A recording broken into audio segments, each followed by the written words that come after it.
A little under 5 years ago today, Sony Pictures Animation released the greatest movie of all time, Spider-Man Into the Spider-Verse, and though we couldn't quite see it at the time, with its success came a double-edged sword of influence. On one hand, animated films stopped focusing on realism and entered a new age of creative stylization, mixing CG with traditional 2D animation to build fantastic new looks influenced by Spider-Verse's moving comic book aesthetic. Without a doubt, the current state of animation wouldn't be nearly as experimental if Spider-Verse weren't around. But, on the other hand, certain TV executives saw this lovingly constructed, emotionally gripping, visually stunning film and thought, "Oh, I get it. This movie was successful because it had a multiverse. Johnson, I want 20 million multiverse projects stat. Now, man, now!" And so, seemingly out of nowhere, a once niche topic mostly relegated to comics and TV specials became ungodly mainstream, taking over DC, Marvel, and several other pieces of media, including series that previously mentioned the concept but hadn't expanded on it before. And over time, I've gradually grown sick of it. I'm tired of seeing the same shit of characters go to weird worlds, and finding alternate versions of themselves, and the space-time continuum breaking apart at the seams. When Spider-Verse did it, I thought it was a breath of fresh air, but now, I'm totally burned out watching the same concept repeated ad nauseum and just want to stop seeing it, since by this point, everything's been done. Or at least I thought it was, until Fionna and Cake, a spin-off continuation of Adventure Time, came out of nowhere and completely changed my perspective when I least expected it. Being a longtime Adventure Time fan, at first I just watched to see what a more adult take on the series would be like, disregarding the interdimensional travel element entirely, but as its multiverse-hopping plot continued, I ended up finding a new appreciation for the concept, as the showrunners found a way to do something new with it that I hadn't seen before. But for me to explain that, first I'm gonna have to back up and give you an introduction to the show's three main characters: Fionna, Cake, and, most importantly, Simon Petrikov, who older viewers might recognize as a non-cursed version of the Ice King, a character that, arguably, has gone through the biggest developments over the course of Adventure Time's story. Back during the earliest days of the series, he was a fairly typical, non-threatening weekly villain, some kooky, insane old guy with ice powers that lived in solitude, unaware of how ridiculously sad his life was. At times, you almost felt sad for the guy, learning that he had no friends and often seemed unaware of the harm he was causing, but then you'd see him kidnap another princess or manipulate them after becoming conventionally attractive, and you'd go, "Alright, yeah, this guy sucks, I forgot. Finn and Jake, please beat his ass." He was just another wacky personality in this world of candy people and vampires, adding to the fantastical mystery that was the land of Ooo. However, around the show's third season, it started clearing up those mysteries, and they turned out to be far more tragic than we probably ever could have imagined. From the beginning of the series, there was always an eeriness beneath its laid-back attitude if you thought about its details for a little too long. Like, why is Finn the only human we ever see? Where did these mutated, unholy abominations come from?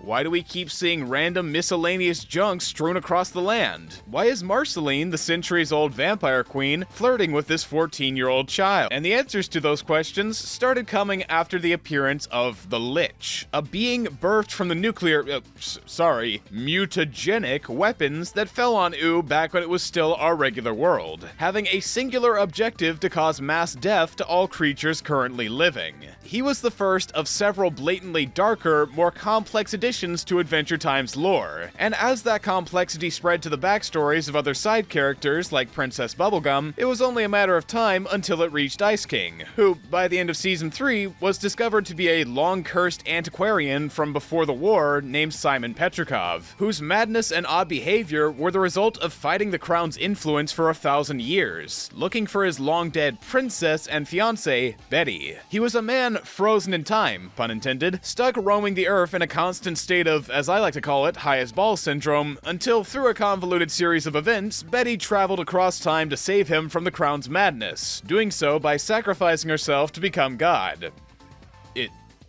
it's not any less weird in context, but the point is, Simon is finally allowed to move forward as himself, free of the crown's power, and in Fionna and Cake, we learn that he's absolutely hating it. And why wouldn't he? Almost every person he's ever known is dead, he's been dropped into a mystical world that he's unacquainted to, and while there are actually other humans besides Finn, as we later find out, they're all futuristic and sci-fi. So Simon is treated like a relic from the past, living in a literal exhibit recreating his previous life, showing that all he wants is a return to normalcy, free of Ice King and the bomb's influence, but he can't find it. Everything is way too out of his realm of comfortability, so feeling like he's wasted his second chance at life, not knowing what to do, he tries opening a portal to see Betty again and apologize for that, accidentally bringing Fionna and Cake into his world. But who are they to begin with? Well, during select episodes from seasons 3, 5, 8, and 9, they were presented as gender bends of Finn and Jake from fanfiction created by the Ice King. They existed in what was thought to be a purely hypothetical sense, either being a TV show from long past or a figment of Ice King's imagination. But much like the world of Ooh itself, there were hints that it went deeper, and in this spin-off, we learn the truth that they do genuinely exist. They're just from an alternate dimension,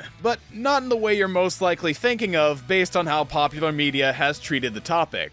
Adventure Time's explanation for the existence of the multiverse isn't in the sort of, there are an infinite number of realities based on if you ate pasta or ravioli at that Italian restaurant, so anything is possible sort of way. These realities don't simply exist at all times. They're brought into being to accommodate people's wishes, courtesy of Prismo, the Wish Granter. Basically, the way it works is that everyone who finds him gets to wish for one thing, and upon the wish being granted, a new dimension will be created to support it. For example, in Prismo's introduction, Finn wishes that the Lich never existed, so he gets a new world unaltered by bombs, and Fionna and Cake's world was created by similar methods. There's just one problem. They weren't wished for by a person. They were created off the books by Prismo himself and locked away in Simon's head to avoid being noticed by the magic feds, which translated into him, as Ice King, having visions of their adventures. This whole time we thought it was just another Ice King madness subplot. It was really the byproduct of a pretty sick universe system running on simple, easily understandable logic. But that's not the main reason why this show's usage of the multiverse got me interested in the potential of the concept again. It's how the multiverse is used as a tool to convey the show's themes, going beyond an outlet for the writer's creative muscles to flex into something that has a deeper purpose in the narrative. You see, as a result of being inside Simon, after the crown and its magic were removed, Fionna and Cake's world changed to compensate, becoming a pastiche of 90s sitcoms he enjoyed.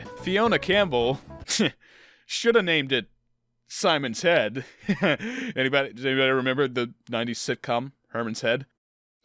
Oh, bro. Thus, with them now out in the open due to Simon having been noticed by a particular space fed, the Scarab, they start dimension leaping so he can find a new crown to take the fed down and return magic to F&C's world, as Fionna feels unaccomplished in her current boring reality, while Simon thinks he needs to return to Ice King for the sake of others, believing that's his purpose. And as they keep hopping from universe to universe, it becomes apparent what's meant to be understood about these goals. They ultimately come from the same want, and both are bad for themselves as well as those around them. And with each subsequent universe, one or the other gets a first-hand demonstration of why. The first world they go to, the same one Finn wished didn't have the Lich in it, shows how short-sighted and overzealous Fionna is, allowing her instincts to control her without regard for proper reasoning, landing her and those she loves in tons of trouble. The next, a world where the Ice King isn't demented, shows that, for one, although the crown can technically be controlled or used for good, someone will inevitably get hurt. It doesn't matter how effectively Simon uses the crown or for what reason, its negative influence will be felt regardless of his intentions, in this case having its madness transferred to Princess Bubblegum, who, for two, shows that Fionna is so willing to immerse herself in a fantasy, she ends up hurting people to suit her wants, killing the candy people without a second thought, not questioning anything about the situation until it was too late. The third world, a version of Ooh where Simon died with the bombs, never using the crown,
like they have. I've been Just Stop. You've been coming along with me. Next big video is still in the works, so don't worry about that. And peace out.